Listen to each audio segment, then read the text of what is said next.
Bynes, founder and chief fire igniter of Kingdom Driven Entrepreneur, and this is the KDE Podcast Live. With a beautifully diverse panel of co-hosts, get ready for powerful and fresh perspectives of what it looks like to be a Kingdom Driven Entrepreneur.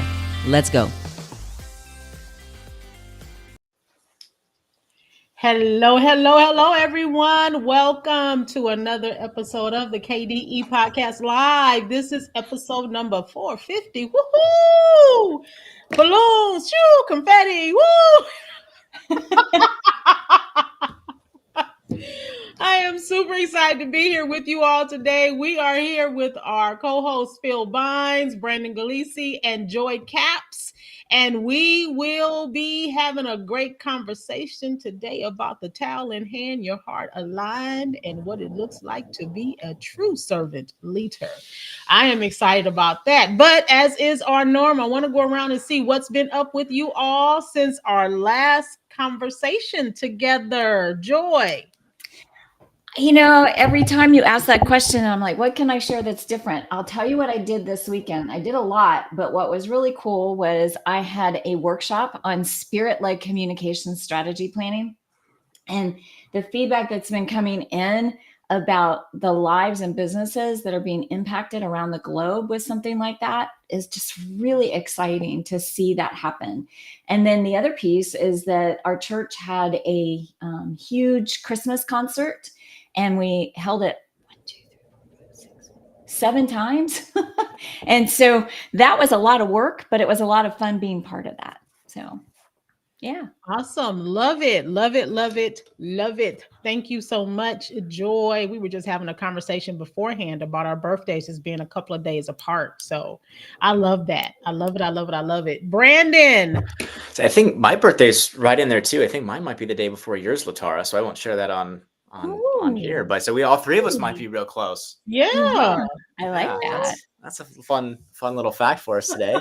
We'll talk off air, but yeah. So for me, we wrapped up Amanda's birthday celebrations at the end of last week. Went to Santa Barbara, a little bit north of LA, so a few hours from us, just for a relaxing weekend. Really didn't have an itinerary. Just went to hang out, catch up on some sleep and rest, and had some good food, and it was a good time.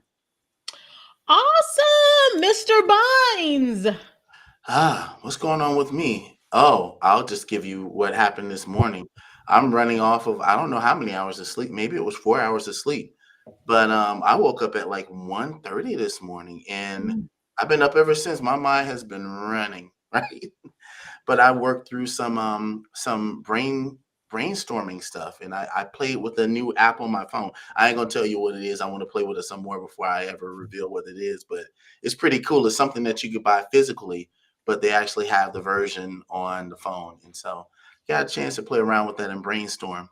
And so that was fun. Awesome. I'm gonna run a little dog out of my kitchen in a minute. I'll go mute. He likes to sneak into the kitchen, and he knows he's not supposed to be there. So what have I been up to? Running Mr. out of the kitchen when he's not supposed to be in here during my podcast time. So, yeah, that's what I've been up to, running my household. Been very house focused over the last couple of weeks, and very business focused as I'm preparing for 2024, and having this additional energy that I have not had in almost a year and a half has been phenomenal. You guys have no idea what it's like when your brain is like, it's just not functioning on all cylinders, and then it starts functioning. You're sitting at your computer going, oh, I'm still at my desk. I'm not on the couch. It's a blessing. So that's what I have been up to. And so we are here to have a great conversation today, as is our norm. We have some great conversations, and I'm excited for the shift that we're going to be having as well, too. But today we're talking about really understanding the assignment. And I'm excited about this because we're using a very familiar passage of scripture that we talk about a lot, but I don't think we adhere to it as much as we need to be adhering to it. And so as we are listening, or as we are talking today and you're listening to us or whatever, one of the things that Shay Bynes always says is to ask the Holy Spirit, what does he have for you? Don't just listen to us. What do you have for me in this moment, for myself, for my business? Because everything we talk about is relevant to business. So just ask, how is this relevant to what it is, Holy Spirit, to my business? What is that for? So let's go, Phil. All right. Well, anyways, I'm gonna get into the nitty gritty of business today. I'm prepared to get into the nitty gritty today. But let's start with the scripture. That's always a good place to start, right? We're starting in John 13, verse 3 and 4. Jesus knew that the Father had put all things under his power and that he had come from God and was returning to God. So he got up from the meal, took off his outer clothing, and wrapped the towel around his waist, right? And so we're talking today about understanding the assignment, right? Jesus understood that he came from the Father and that his mission was to redeem the world. But he understood that in that moment, what he needed to do was teach his disciples what it looks like to be the servant of all, right? Because he wasn't going to be there much longer. And so he needed to make sure that they had the understanding of how the kingdom works. And it's about your service. It's about obedience. It's not just about your position. It's not about your accolades, right? And so as kingdom-driven entrepreneurs today, hopefully by the time we finish today, we're going to understand our assignment. For sure. Well, What do you amen. guys think? Joy, Brandon, you guys got anything? Yeah, so a lot of it ties into a conversation that we had in our cohort yesterday. We were talking about intimacy is everything. We dove deeper into that, and that's something, of course, that we talk about all the time on this podcast. But it's going to be really, really challenging to understand our assignment if we don't have that intimacy, if we don't have that intentional time. We get the question a lot: how do I know if it's from God? How do I hear from God? Well, if we're not spending that intentional time, being able to discern his voice is going to be significantly more challenging. And if we're unable to discern his voice because we're not spending that time, then it's going to be very challenging then to feel confident that we're walking out our assignment too. You're muted, Joy. And I see that. And piggybacking on what you were saying, Brandon, it strikes me similar to a diet or, people working out at the gym. If you have just the idea in your head and you think, yeah, I've got the gym membership, why am I not losing weight? Why am I not seeing results? Then, you maybe want to address how you're approaching it. The same thing with the Lord. If we want to hear his voice and learn about our assignment, we have to put in that commitment, put in that time, and invest all the different resources that he gives to us to be able to clearly hear his voice, right?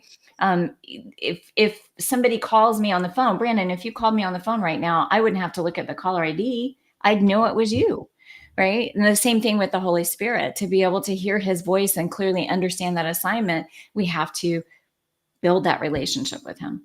So, yeah. Yeah, I totally agree with both of you all. I think this is a perfect conversation to have, especially this time of year. I have a workshop that I do, and it's called Solutions and Strategies from Heaven. And it's always phenomenal how when I help people get into a space of intimacy with God in that moment, kind of guiding them and walking them through some things, they come out with some of the most fantastic thoughts and ideas where they've had this conversation with God and they've been engaging with him, and they're like, wow, you do this for business? I'm like, yeah, me and God, we in it all the time. We in it all the time. And it's really important that we understand, especially here we are at this time of the year, we're planning and we're doing all these things, but God has an order to everything that we do. And that being intimate with him is how you get into understanding the order. So you don't become regimented, right? You don't become so rigid around what it looks like either, because you want to follow his rules and regulations. And he wants a relationship with you, because just like a good father, Phil, I'm sure you want your daughters to be the best at whatever God has called them to be. And so you have these dreams and these certain things that you see, and you want them to come to you to have the conversation about their dreams and all of that. And so that's the same thing with God. He's a good father. Mm-hmm. He is a good father. So we're talking about tapping into identity, right? So we're tapping when we tap into identity, we can really discover who we are, right? Mm. But what about when Jesus was on this earth, right? Let's think about his disciples for a moment, right? They're walking with him every day. They're seeing the magnificent things he's doing. They probably are giving him all type of platitudes and accolades because, oh man, he's a good master. He's doing all this stuff. And it could have been easy for them to focus on the wrong things, right? Because I think about it this way, right? Jesus, if we think about the time of year we're in now, right? This is when we start reading in Elijah where, Jesus was born, the son was coming into the world and the government is going to be upon the shoulder, right? Well, I have a play off of that. Let me read it for you. A star was born and the government rests upon his shoulders. Yet he got on his knees and cleaned the feet of those of those calling him master, right? How profound is that?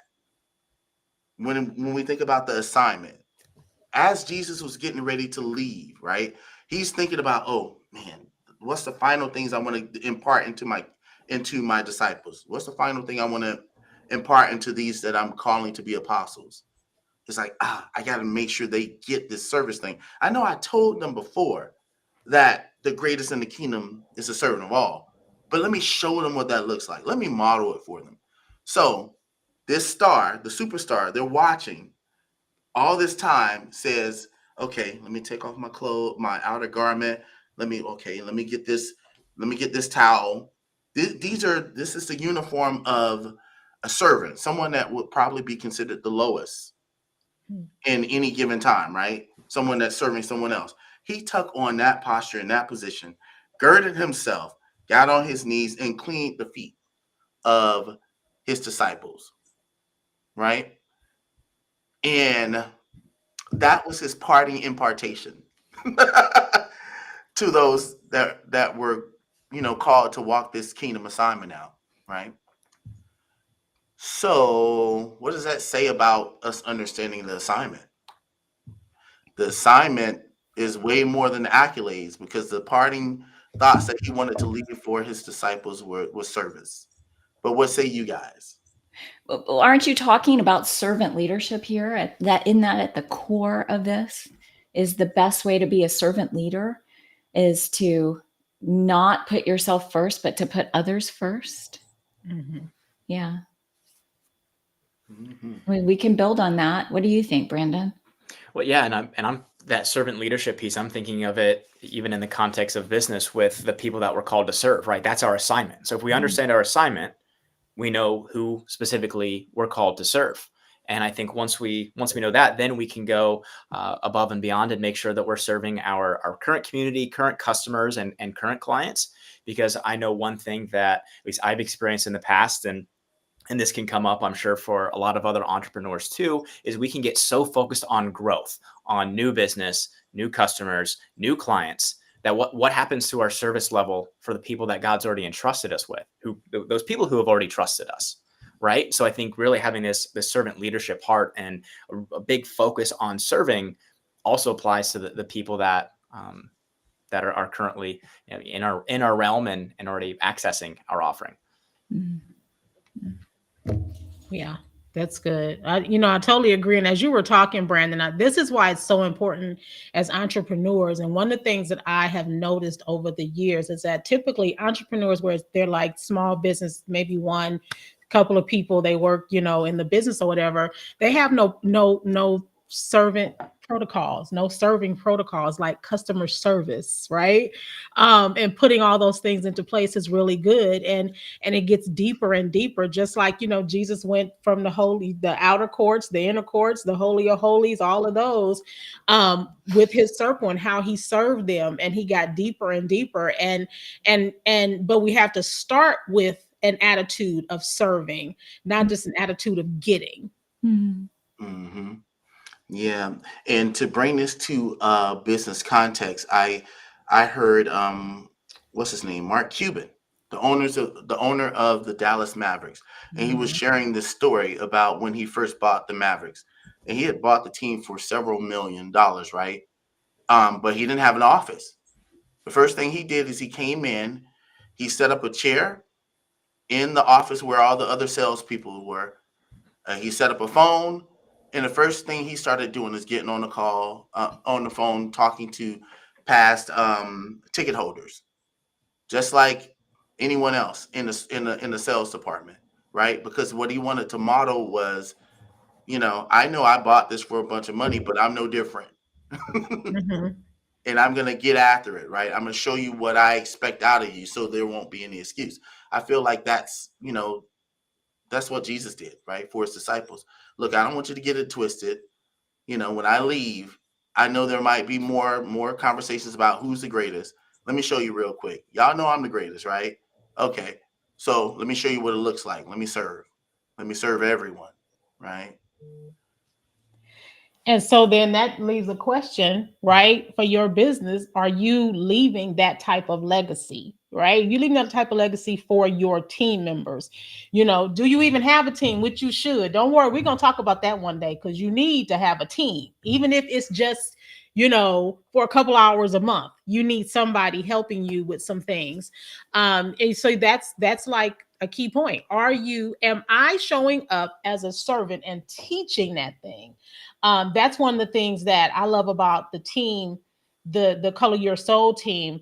Even when we had 8, now we're down to 4, but there's still this serving that's really, really important. And they always say, and Ashley says it best, she said, you always exhibit to us what it looks like to serve before you wonder about how do I get from you guys. You're more concerned with how do I serve this Mhm. team that God has entrusted me with.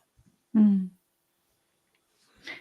But isn't there an opportunity also, as you're serving others, to learn and grow from others that you're serving? Isn't that part of the servant leadership thread? Mm-hmm. Yeah. I think that's a huge part, but we also have to understand that that's a part of it, because Right. there are some who will serve just for the sake of saying I serve, right? And look at me, but that's Right. not it. If I can't learn, we do team trainings with Color Your Soul, and I don't lead any of them. The team Right. leads them Right. because I'm learning too. That's good. And I Yeah. think I think Go that ahead. takes a humility, right? Where even if whatever our specific title is, if we're truly serving, it means that we're loving and caring for our people, and we should want to learn. Because if we think that we've got this all figured out, it's like, well, we've got another thing coming, right? But being able to genuinely ask people on our team or clients or whoever else their opinions on things, and sit and again genuinely care about their response and listening, I think really makes people feel heard, and is another example on how we can practically implement what servant leadership could look like. Mm-hmm. Yeah. I think we can't over well, let me put it this way. We shouldn't underestimate the power of modeling something for our team, Mm. right? I feel like that's the greatest way that people learn, right? Through having Mm-hmm. something modeled. And then once it's modeled, then you can train, right? But too often we try to tell people, we try to teach people what they should do. They haven't seen it done, and and our actions don't even say that it's that important to us, right? Mm.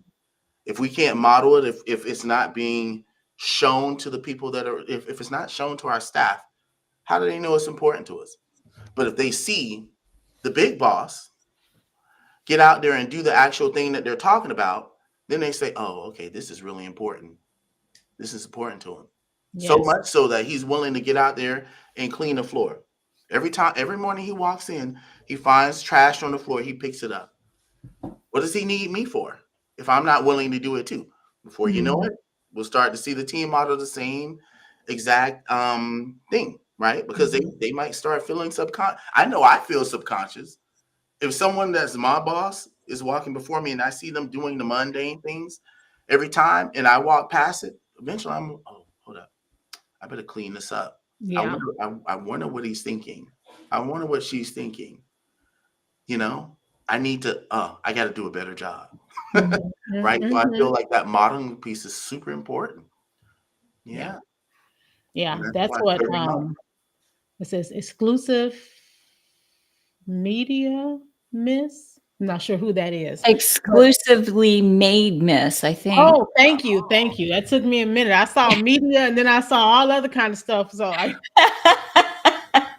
I think she makes things exclusively, and it's a she, oh, Miss. okay, all right. Okay, all right. Um, where she said many people may not have had an example of what servant leadership looks like, or if it's even a thing, right? Is it even a thing to be a servant leader? Well, if we are oh, DeAndrea, thank you, DeAndrea. If we are modeling, or we are called to look at the example of Christ, then definitely we should know that servant leadership. I mean, he served all the way to the cross. Y'all got your ultimate sacrifice, something that we're not even called to do, but we are called to serve. And so if we're not setting the example, then what is that about? What is that about? hmm Yeah, not only did he use his words to talk about it, several times he told the disciples, hey, you want to be the greatest? Be the servant of all. Mm-hmm. He had a little kid in the midst of him. He's like, you know, um, you have to become like a little kid and you need to serve them as well. Right. So he did the things that made it very apparent that this is what I'm talking about. So how did he model that? When the little kid came to him, he's dealing with the little kid. His disciples wanted to come and take the little kid away. Like, oh, okay. He's like, no, suffer not the little kids. Let them come. Let them come. I'm here to serve them too. Right. So all throughout, he was modeling what it looks like to be a servant leader. And so, but at the end, he wanted to, let's drive this point home. Let me impart this wisdom. So the next piece I have here, in the kingdom, your accolades are a little more than the frosting on the cake. I can tell you understand the assignment by your obedience and your service. Like, so when we think about people that say that they're kingdom and what they're doing, or they're trying to be kingdom, or they're kingdom driven, or whatever the case is, if they have accolades, that's awesome. Mm-hmm. Awesome. But that should be the frosting on the cake. Jesus came to serve, right? He came to die, right? Mm-hmm. And if we say that we're his disciples, we should be the same way, right? We're here on assignment. We're here to serve. And I understand that that's my assignment. I'm here to serve, right? Mm-hmm. Yes, I made $1 million. Yeah, that's icing on the cake. That just helps me do my assignment even better. Yeah. But what am I called to do? Let me operate in obedience. And as I'm operating in obedience, let me serve. But what do y'all think? Am I talking crazy talk?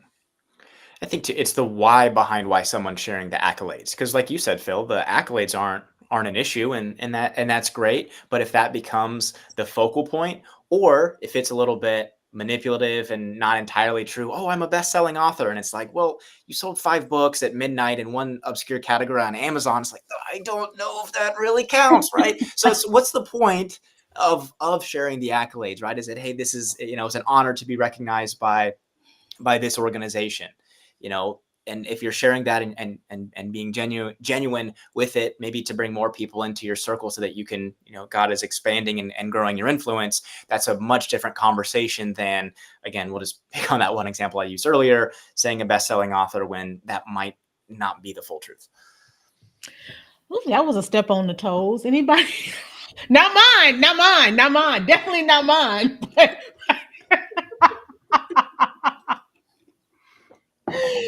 Yeah. Go on, Joy. I was just thinking, though, the challenge is that in today's society, it's become the norm to stretch the truth, to wave the flag of how awesome you are. It's become the norm. Like, if you don't do it in the way that everybody else is doing it, then you look different. But to me, that's exciting. If we're going to look different that way, because we're not doing what everybody else is doing, that's cool. Because then we're shining God's light instead of being braggadocious just because everybody else is, right? Yeah. Yeah. That whole accolades thing, it just kind of reminds me of something that I tell people, because, when we're stuck on the accolades of people, we assume things about people. And we have to be careful with that, because we'll miss the servant piece, right? We'll miss the, how are they serving, or how am I serving, them, no matter what. And one of the things that I do here in Oklahoma is I tend to serve at a lot of conferences. I don't want to be on your stage. I don't want to, let me just serve you. What do you need? You need me to work a table. You need me to do registration.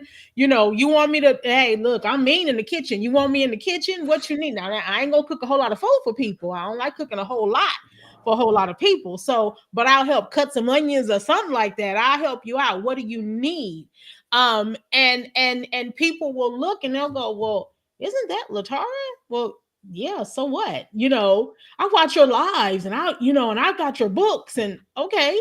And so what? Really, what's the big deal about that? If I'm not moving in a serving type of manner, then my accolades mean nothing. I mean, if that's the case, I could tell people, well, you know, that really I'm an evangelist. You also don't know that I am a pastor and that I'm this. I could give y'all a whole lot of titles, but that's not important. See, y'all didn't even know that I graduated from evangelism school, that I'm a pastor. Y'all didn't know that till just now. Well, some of us did, but you know. We can tell. Just saying. But I get your point. You know, to Brandon, pulling on this thread a little bit more, you know, you said the why. It's really kind of boils down to doing the right thing, right? Are we doing the right thing for the right reasons? And I don't know if I've shared this story. It's a business story on this podcast before, but it took me back several decades to when I was doing public relations in the midst of an aftermath of a hurricane where lots of people had been displaced from their homes. And one of my clients was a food company, and they wanted to be able to provide food for the people that were coming in droves from their displacement. And they were living with trash bags. It was a scary, sad time. And the short of it would be the chief executive, spare no expense, bring all this food and let's get it done. But his heart was in the wrong place because he wasn't doing it for the right reasons. He wanted to know how much press coverage they could get. He wanted to know how many times we could get interviews for what they were doing. He wasn't serving for the right reasons, right? Doing the right thing for the right reasons. Just saying. That's good. And people see through that, right? If it's let me give you this. Joe, I've been going back and reading your book again, and I just got to the part where it was like that sneaky, like, let me give you this gift, and then kind of it's more backhanded because it's like they really didn't want to give you a gift; they just wanted you to open your wallet in some way. Right. And so that reminds me of that. And again, like I said, people can tell when it's not genuine. Mm-hmm. Authenticity matters, especially when you're being a servant leader. I mean, if you're really, truly a servant leader and doing things God's way. Yeah. Authenticity matters. It's a hard issue, right? And as kingdom citizens, we need to always be looking at our hearts and working through the issues of our heart. So, you know, are accolades bad? No. Accolades are a good thing. It's a way that you can tell people, you know, what you've accomplished. They can actually see how great you are at something. That's good. But what's your heart motive for sharing it? Are you really trying to help them, or are you trying to get something from them? So this whole kingdom thing, right? When we think about kingdom, we live in an upside down kingdom, right? Up is down, down is up. The way that we get ahead is by serving. The way that we fall behind in the kingdom is by trying to get ahead, right? And so when God shows up on the scene to do something special for us, he doesn't want us to get the wrong idea about what he's doing and the reason why he did it, right? Because it's very easy when we receive something to think that, I received this because I'm so great, and misinterpret what was the cause of you receiving it. So I'm thinking like this. Let's think about it this way. So we know that the kingdom of God works in seed time and harvest. And so I do something, and immediately after I do something, something else happens. I can attribute what I received to what I just did. when what I just did was not the thing that brought the reward, right? It was something I did, 5 or 6 steps behind, previously, right? Jesus wanted to make sure that his disciples realized that as you start to operate in power, when I leave this place, it's not because of all the greatness that you think you have. It's because you're being empowered, right? And the way that you continue to get empowered more is by serving more of my kingdom. The way you serve more of my kingdom is by serving more people, the least of these. As far down as you can go, the more I can give you. But That's good. That's good. This is all good. So let's hold on to our thoughts, and we're going to be back after a word from our sponsor. See y'all in a minute.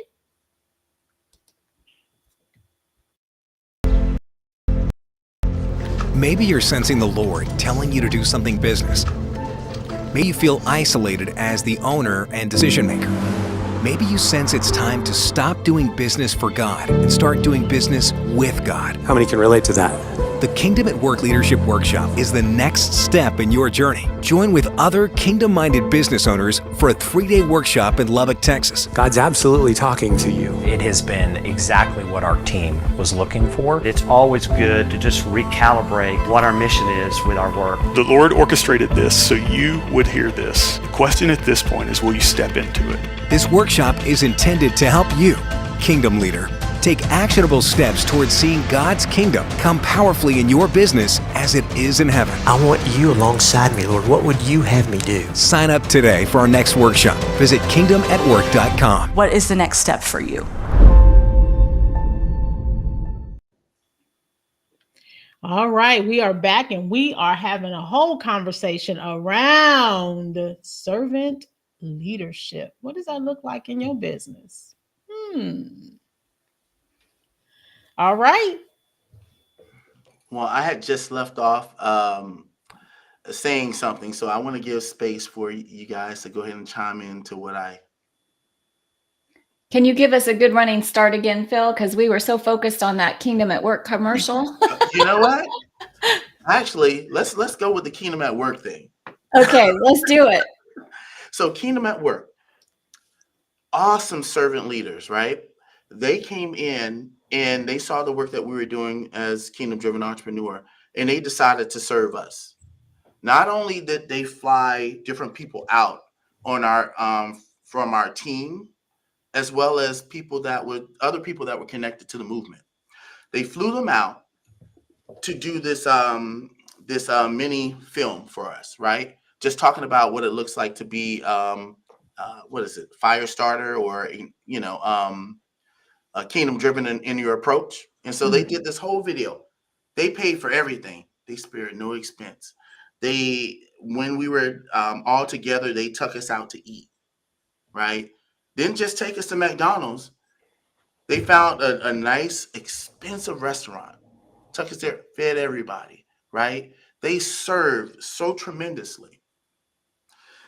And all they wanted to do was tell kingdom stories, right? It's all about doing business with God. So they did that. They modeled that, right?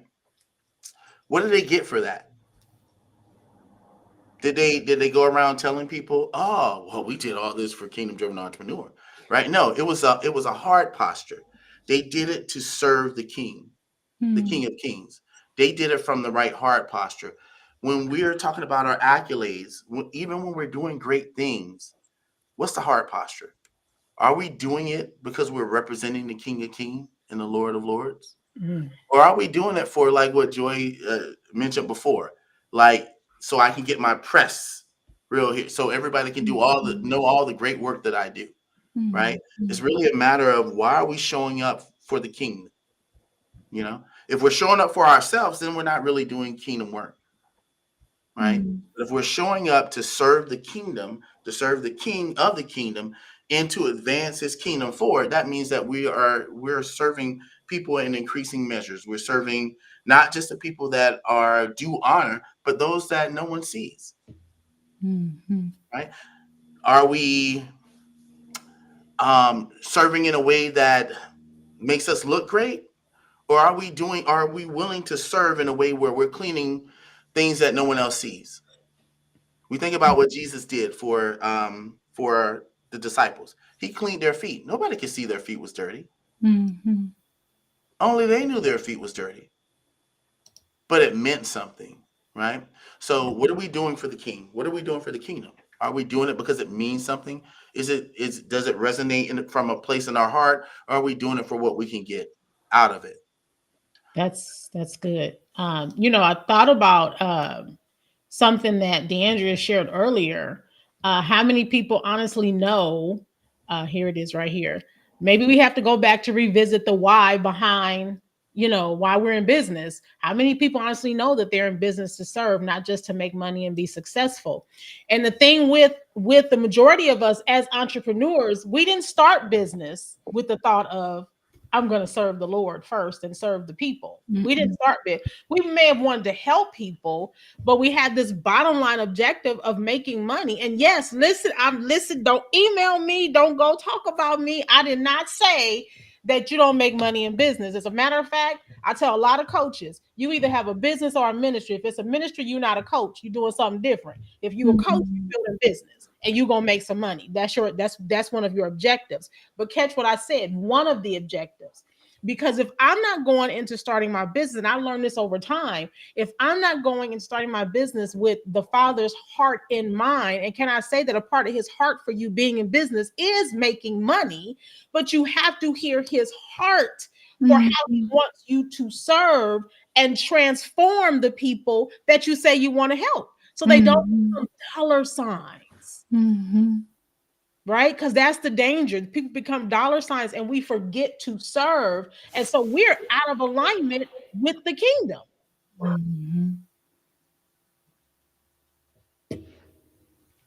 Yeah. And it's one question that comes to mind is, can we serve the one?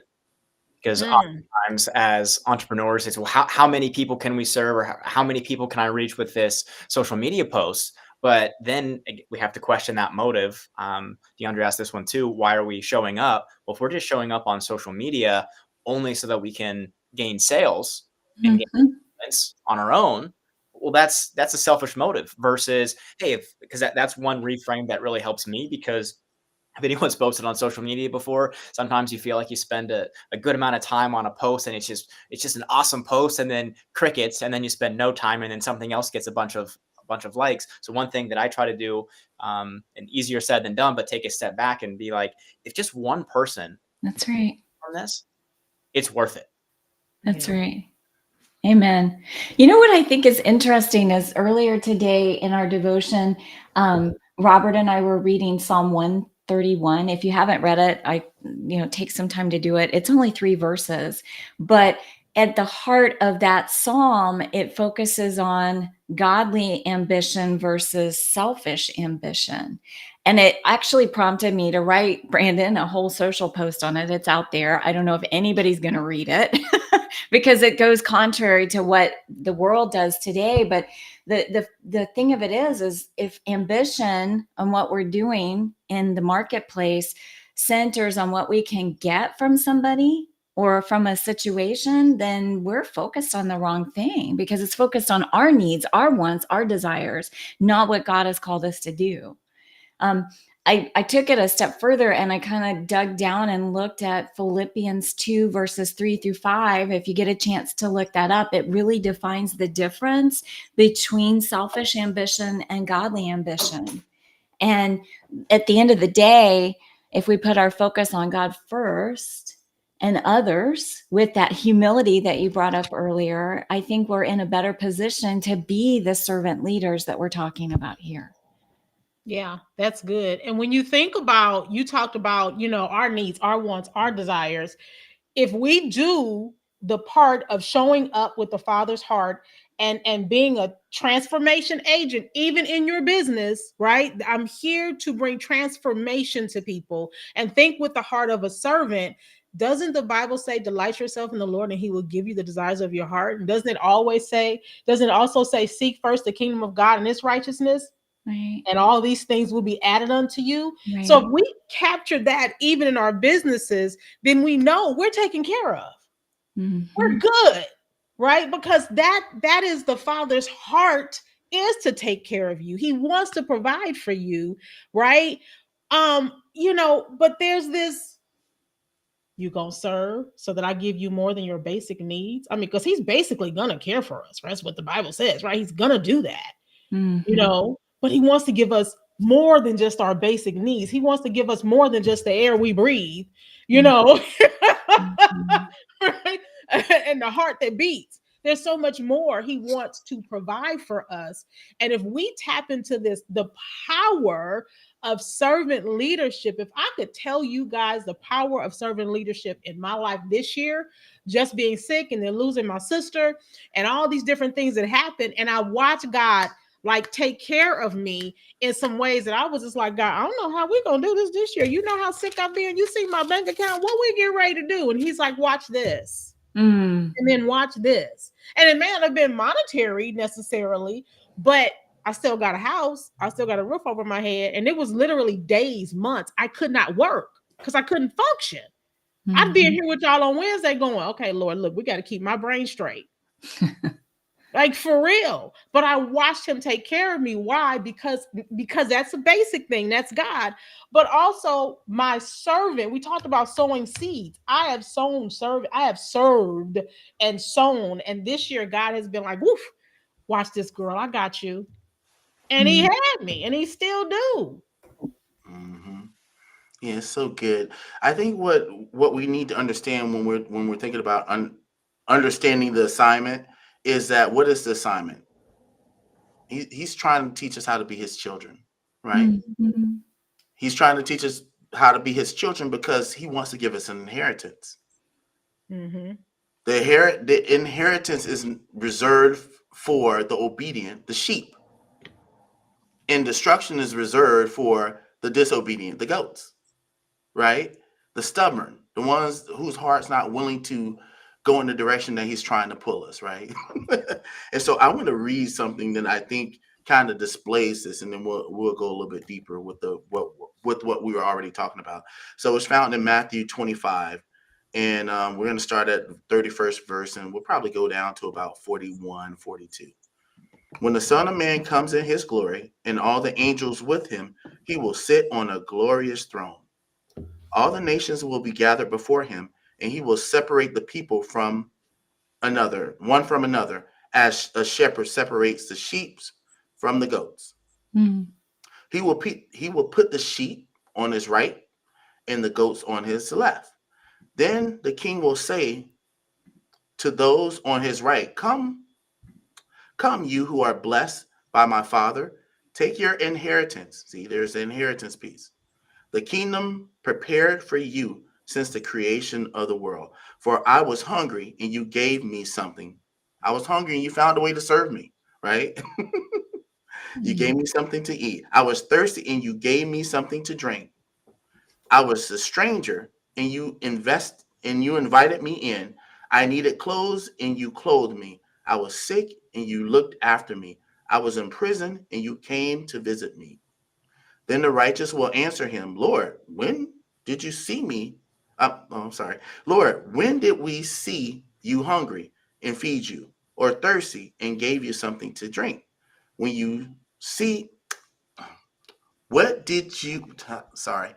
did you see a stranger and invite you in, or needing clothes and clothe you? When did we see you sick or in prison and go to visit you? The king will reply, truly I tell you, whatever you did for one of the least of these brothers and sisters of mine, you did for me, right? So the assignment is what we do for the least of these we've done for Jesus, right? So he had to teach us what it looks like to be his sheep, to be his servants. What does that look like in our businesses? We come across somebody that don't have enough to pay for the service, but you feel an unction in your heart. I think I should give it to him anyways. When a king shows up again, he's going to be like, I was in need of your course and you gave it to me at a reasonable price. Lord, when did that happen? When we found a way to serve someone that was less, someone that didn't have it all. It's easy to serve those who have everything that we require of them. But when we are able to serve those that don't have everything we require, that's when we truly understand the assignment.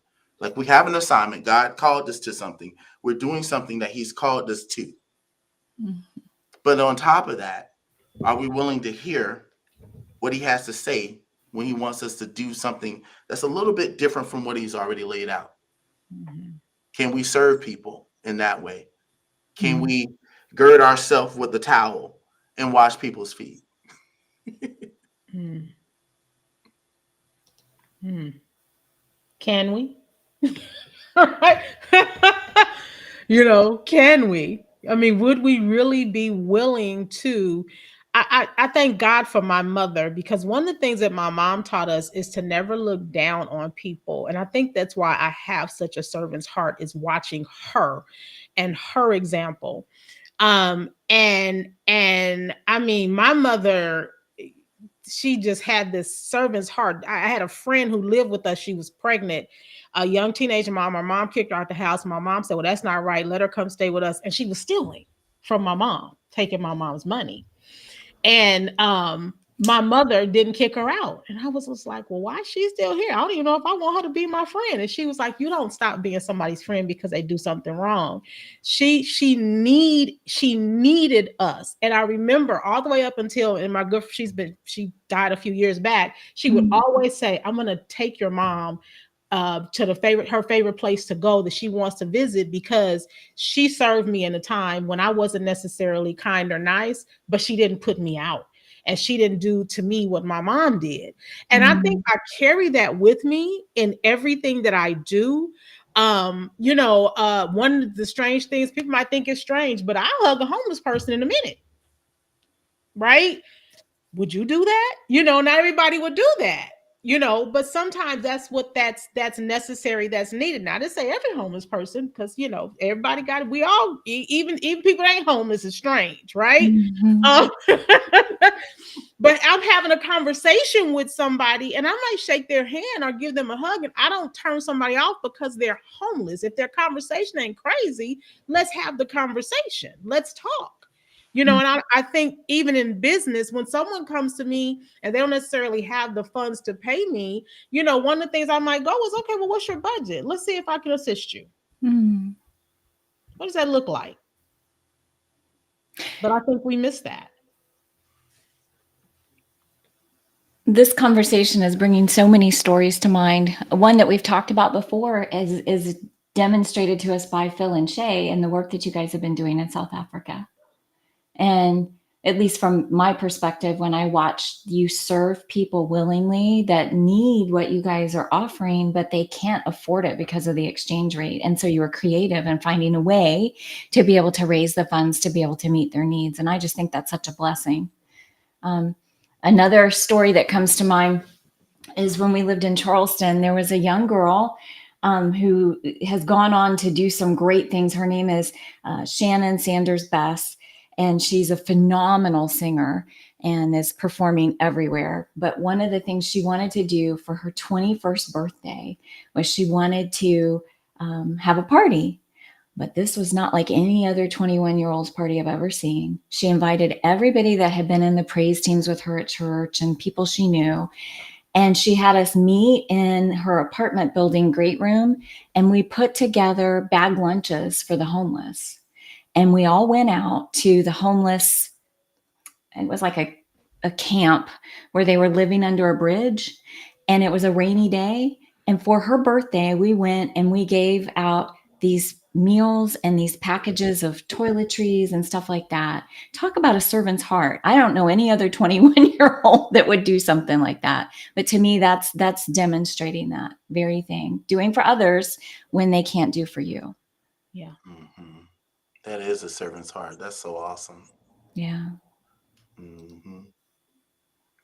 Really like Kelly's question there that was just put up too. Can you serve them when they can't serve you? Mm-hmm.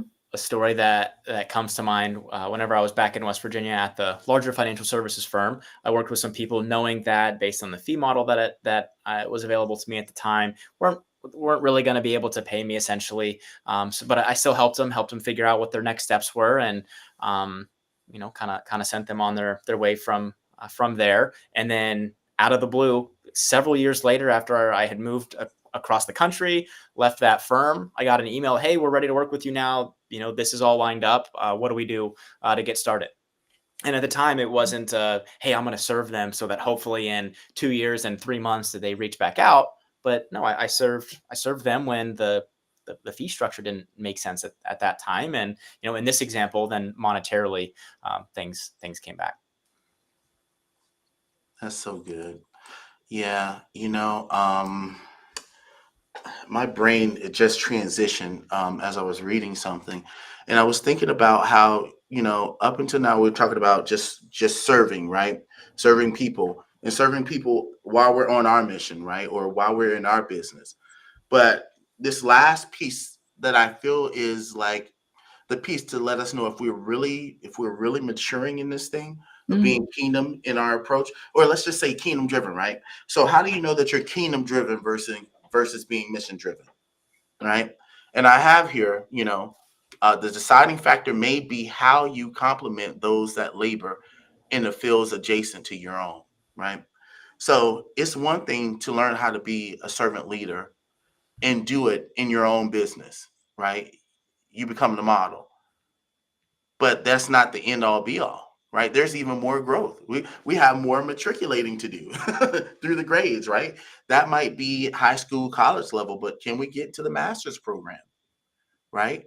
Can we begin to walk adjacent to someone else that's doing a business that's similar to ours and recognize in that moment, okay, I have a mission, and what's best for the mission of my business right now is to take this person in and me be the person, they be my client. But right now, what's most important to this client, the way I can serve them best, is to send them to my neighbor down the street that does something similar to me, but what they need fits in his wheelhouse, or what they need fits in her wheelhouse. Can we do that? Right? Do we understand the assignment at that point? Right? Not just understanding our own personal assignment, but do we understand the assignment of the kingdom overall? What's best for the person? Right? Can you do that? Can you serve people like that?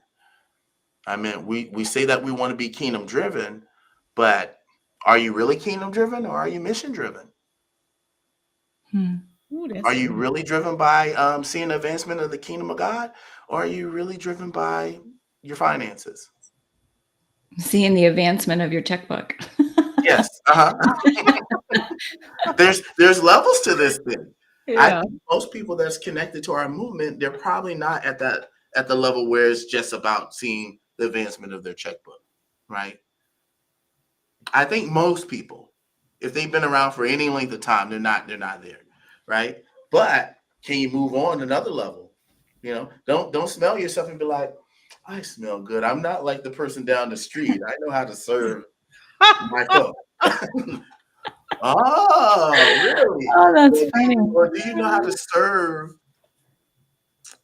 the client when that client's not going to be your client? Like kind of like what Brandon was talking about, right? Yeah. There was nothing in it for me, but I wanted to make sure they were served, right? And even if the money never came to me, even if when they got ready to hire a financial planner or a financial specialist, they went to my neighbor down the street. It's fine because I gave them exactly what they needed in that season, and that was important. Are we there? Good. Yeah. That's good. That's good. I love Deandra's share here. She said, is the servant thing more reactive than it is proactive? Meaning the examples that happen mostly, does it happen when people come to you and you decide to serve, or do you go out and find people to serve? I think that it can be both. And I don't think that either one is necessarily wrong. I don't think it's wrong to be reactive, because if you think about when we react to something that's dangerous, like putting their hand in a socket, reacting to moving that is important. That's not a proactive move. I have to react right then and there, right? And I think that if we look at the times when we are reactive to serving and we look at the lesson from it, then that's the benefit. Then just if you're just reacting just because, okay, well, I gotta serve, here I am, then that would be wrong. But if you're reacting because and you learn a lesson from it, like, you know what, I should have paid closer attention. I should have been more proactive in how to serve. But sometimes we don't know that service is needed in a specific space. And so we have to react. So I think it can be either or. Yeah, no, that's a really good question. I'm thinking of an example recently. I'm reaching out to a few clients who are in just different offerings across what I offer, and just out of the blue, more proactively, hey, let's connect over a strategy session. Nothing in it for me, nothing separate other than, hey, I just want to serve in this case. No one had come to me first. So I think that's an example of being proactive, because I felt led to reach out to these people and deliver extra value, if you will. So maybe that's a good question to ask yourself. Hey, God, highlight people that I'm already currently working with. How could I serve them even more? That'd be a good question. See what he says. That's good. Yeah. And my chime into that is I feel like it becomes easier to be proactive once you recognize a pattern. Yeah. Right. So if you've been reactive to something and then you see, oh, I'm reacting to it again. Oh, I'm reacting to it. Eventually what's going to happen in your mind is like, hold up, there's more here to this than I thought. What can I do to help? Because I'm responding to this a lot. Maybe there's something I can do so I don't have to respond to this. Let me help these people. Let me help this segment. Right. And then that's when we become more proactive, once we recognize the patterns. Yeah. That's good. That's good. This has been a great conversation, you guys. And like, really good. We have to really think about that towel in hand and your heart aligned, right? Jesus didn't just have the towel in hand to wash the feet. His heart was aligned to the moment and what it meant to be able to do this, because he knew, I'm about to leave. I need to teach them how to do what I do in a more humble manner, because you could have had a whole bunch of Peters running. Really, when you look at all of them, they all had some stuff they had to work on, right? And all of them had to learn a lesson in humility, because even though he had exemplified it from the time that they began walking with him, he had to put a more practical example to show them what he really meant. When we're going out, and when you go out and you're spreading the good news about salvation and about the kingdom, there must be a certain level of humility that comes along with this. So let me serve you. Let me serve you in this moment. And it was Peter who was like, you ain't serving me. And then when Jesus talked to him, he was like, oh, that's it. Just here, do all of it. You want to do all. He understood. Now, it may have even taken him a couple of times afterwards to get it, because remember the rooftop experience he had to have with God, when God was like, oh, you still being judgmental here. Let me show you something. But he still got the lesson, right? And he may have been reactive at first, but like Phil said, he began to see the error of his mistake and was like, okay, I need to be more proactive in how I serve and how I show up. Even Paul. I love what my son AJ says. When you look at Paul, he matured through the process. Even in the witnessing that he did, there was a maturity that happened when you put all of these books and everything in chronological order. My son's so smart. I got some smart kids, y'all. And he said, when you put it in chronological order, Mom, you see how he matured, and yet he was still called to go out and be an apostle. He was still called to go out and do that, no matter even from where he was. And so he learned over time how to be how to serve right, how to be content in and out of season. And we don't serve right when we don't have the right contentment, but that comes from intimacy with God, like Brandon was talking about earlier. It all goes back to intimacy with God. And that's how intimate Jesus was with his Father, enough to say, yeah, I'm the Son of God, but I'm about to serve you. Let me wash your feet. Like, that's good, right? This has been a great conversation. I don't know what we're talking about next week, but we talking.